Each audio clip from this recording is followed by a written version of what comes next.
Hi అండి, అందరికీ నమస్తే. నేను మీ సునీల్ మద్దాల. ఏంటంటే చాలామంది చాలా సబ్స్క్రైబర్లు నన్ను అడిగారండి, రఘురామరాజు గారి పరిస్థితి ఏంటి అన్న రఘురామరాజు గురించి ఒక వీడియో చేయన్నా, ఏం జరుగుతుంది ఏంటి అసలు ఆయన విషయాలు ఏం తెలియట్లేదని చాలామంది మన సబ్స్క్రైబర్లే చాలామంది అడగడం జరిగింది.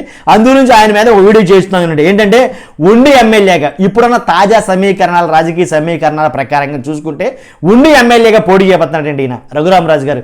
ఏంట్రబ్బాయి, బీజేపీ కొట్టింది, టీడీపీ కొట్టింది, జనసేన టికెట్ ఇస్తుందో లేదో తెలియదు, కాబట్టి అన్ని పార్టీలు వద్దన్నా సరే ఉండి నియోజకవర్గం నుంచి ఎమ్మెల్యేగా ఎలా పోటీ చేస్తాడు ఈయన అని చాలామందికి అయితే సందేహం రావచ్చు. ఎస్, నేనే చెప్పా ఒక వీడియోలో ఏంటంటే కృష్ణరాజు గారిని పక్కెళ్ళి ఆడుకోమ్మా అని చాలామంది అంటున్నారు అని ఒక వీడియో మనం చేసాం.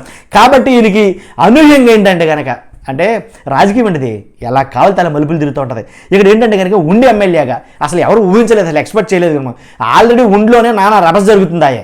ఉండిలో ఏం జరుగుతుంది, ఎవరైతే రామరాజు గారు ఉన్నారో అంటే టీడీపీ బలపరిచినటువంటి అభ్యర్థి రామరాజు గారు ఉన్నారో ఆయనకి యాంటీగా నాకు టికెట్ ఇవ్వలేదు కాబట్టి నేను ఊరుకోను, నేను రెబల్గా లేదా స్వతంత్ర అభ్యర్థిగా నేను పోటీ చేస్తానని కలవపూడి శివ గారు అంతకుముందు ఎమ్మెల్యేగా చేసినటువంటి వ్యక్తి, ఆయన రెబల్ అభ్యర్థిగా స్వతంత్ర అభ్యర్థిగా పోటీలోకి దిగాడు, ప్రచారం చేసుకుంటున్నాడు ఆయన. అంటే ఆల్రెడీ అక్కడ ఇద్దరు ఉన్నారు, అంటే వైసీపీ కాకుండానే టీడీపీ తరపున ఇద్దరు ఉన్నారు. ఎక్కువగా టీడీపీ నుంచి అభిమానులు కార్యకర్తలు ఎక్కువగా కూడగట్టుకున్నదే కలవపూడి శివరామరాజు. టికెట్ ఇచ్చిందేమో రామరాజు గారికి. కాబట్టి కలవపూడి శివ గారికి ఇంపార్టెన్స్ ఇస్తారు అక్కడ నియోజకవర్గం ప్రజలు, లేదా టీడీపీ బలపరిచిన రామరాజు గారికి ఇస్తారనేది అర్థం కాని పరిస్థితి. రామరాజు గారిని మ్యాక్సిమం 50% శివగారు లాగేసుకున్నారని చాలా మంది మాట్లాడుతున్నారు. వీళ్ళిద్దరే ఎలా ఉంటే అక్కడ ఈయన తగుదునమ్మా అంట, ఈయన కూడా ఏం చేస్తున్నారు రఘురామరాజు గారు అక్కడ పోటీ చేయడానికి, ఉండి ఎమ్మెల్యేగా పోటీ చేయడానికి అయితే మంత్రాలు జరుపుతున్నారు. ఆల్రెడీ విజయవాడలో చంద్రబాబు నాయుడు గారిని కలిశారు. అలాగే ఆయన ఎక్కడైతే ఉన్నారో అక్కడికి వెళ్ళి మాట్లాడటం జరుగుతుంది టికెట్ గురించి. మ్యాక్సిమం 100% ఫైనలైజ్ అయిపోవచ్చు అండ్ ఉండి టికెట్ అని అయితే చాలామంది మాట్లాడుకున్నారు. అసలు ఏంటంటే కనుక అసలు మ్యాక్సిమం ఫస్ట్ ఎంపీగా పోటీ చేయాలనుకున్నారండి.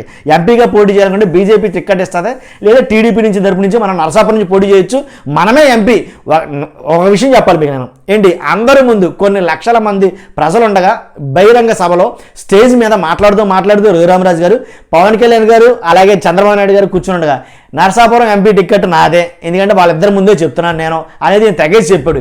ఏదేమైనప్పటికీ ఆయనకి మాత్రం టికెట్ లేదు, ఉష్కాకి అన్నారు. కాబట్టి ఎంపీ టికెట్కి పోటీ చేద్దామనుకుని ఈయనకి టికెట్ అయితే రాలా. కాబట్టి ఈసారి ఏం జరిగింది ఏంటో తెలియదు, మొత్తానికి మళ్ళీ మంతనాలు జరిపితే అయితే బీజేపీకి ఏదైతే ఏలూరు నుంచి పోటీ చేస్తారో అని అనుకున్నారు. బీజేపీకి ఆ సీటు టీడీపీకి ఇచ్చేస్తాం, దాని ప్రతిగా ఏలూరుని కానీ వైజాగ్ని కానీ ఇమ్మంటుందండి. అది ఏంటి కృష్ణరాజు గారిని పోటీ చేయడానికి నరసాపురం టికెట్ ఇచ్చేస్తాం బీజేపీ అంటుందన్నమాట. కానీ దాని ప్రతిగా ఏలూరు కానీ వైజాగ్ గారు ఇమ్మంటుంది. ఆ రెండు ఎట్టి పరిస్థితుల్లో టీడీపీ వాళ్ళు ఇవ్వరు. కాబట్టి 1983 నుంచి కూడా అసలు ఒకవేళ ఉండిలో పోటీ చేయలేకుంటేనా 83 నుంచి కూడా టీడీపీ అక్కడ ఒకే ఒకసారి మాత్రం ఓడిపోయింది. అలాంటి నియోజకవర్గం ఉండి నియోజకవర్గం. ఆ నియోజకవర్గంలో చంద్రబాబు నాయుడు గారు బలపరిచిన అభ్యర్థికి ఓట్లు వేస్తారా, లేకపోతే కలవపూడి శివగారికి వేస్తారా, లేదా రఘురామకృష్ణరాజు గారికి వేస్తారా అర్థం కాని పరిస్థితి ఈయన అక్కడ పోటీ చేస్తే కనుక. కాకపోతే ఒక ఆప్షన్ ఉందండి అక్కడ. ఎలాగంటే ఒకవేళ రఘురామకృష్ణరాజు గారు అక్కడ పోటీ చేస్తే కనుక వాళ్ళిద్దరు కూడా సైలెంట్ అవుతారు, రామరాజు గారు అలాగే కలవపూడి శివ గారు కూడాను. ఎందుకంటే కనుక ఈయన సైలెంట్ చేయగలడు, ఎందుకంటే ఈయన ఆపుతాడు వాళ్ళని. కాబట్టి ఈయన వెళ్ళడానికి వాళ్ళని కాంప్రమైజ్ చేస్తాడు, ఈయన పోటీలో నించుంటాడు. ఈయన పోటీలో నించోవడం వల్ల ఉండిలో ఇంకొక అసెట్ ఏంటంటే ప్లస్ ఏంటంటే అక్కడ ఉండే క్షత్రియ వర్గం ఏదైతే ఉందో, క్షత్రియ సామాజిక వర్గం, రాజులు, మ్యాక్సిమం రాజులందరూ కూడా ఈయనకి వెనుదనుగా నిలబడతారండి. రాజులు అలాగే బీసీ ఓటర్లు ఇలా చాలా మటుకు అయితే కనుక చాలా సామాజిక వర్గాలు ఈయన కలిసి వస్తాయి రఘురామకృష్ణరాజు గారికి. కాబట్టి ఈయన గెలుపు చాలా సునాయాసం అవుతుంది. కానీ ఈ ధీమ ఏంటంటే ఎక్కడి నుంచో గెలిచేస్తానో ఒక ధీమ, ఒక అపరిమితమైన ధీమ ఉంటుందండి ఈయనకి రఘురామరాజు గారికి. కాబట్టి అందు గురించే చంద్రబాబు నాయుడు గారితో తీవ్ర చర్చలు అయితే జరుగుతున్నాడు ఈయన. అది పరిస్థితి. కాబట్టి నరసాపురం ఎంపీగా ఎలాగో లేదు కాబట్టి, అలాగే ఏలూరు లేదు, ఇటు వైజాగ్ లేదు, ఆయన మిగిలిన దానిలో ఏంటంటే కానీ ఉండి ఎమ్మెల్యేగా పోటీ చేస్తాడని నానా వార్తలు అయితే కానీ వస్తున్నాయి. మనం కూడా దీని మీద ఈ వీడియో చెప్పాలి, మీకు తెలియజేయాలని నేను ఈ వీడియో చేశాను. కాబట్టి 100% కనుక మీకు నచ్చితే కనుక లైక్ చేయండి, మర్చిపోద్దు. మీ అమూల్యమైన అభిప్రాయాన్ని కామెంట్ చేయండి. ఏంటంటే ఉండి నుంచి ఈయన పోటీ చేస్తాడా చేయడా, ఒకవేళ పోటీ చేస్తే ఈయన గెలుస్తాడా గెలవడా, అది మాత్రం కామెంట్ చేయండి. సబ్స్క్రైబ్ చేయడం మర్చిపోద్దు. Thank you very much.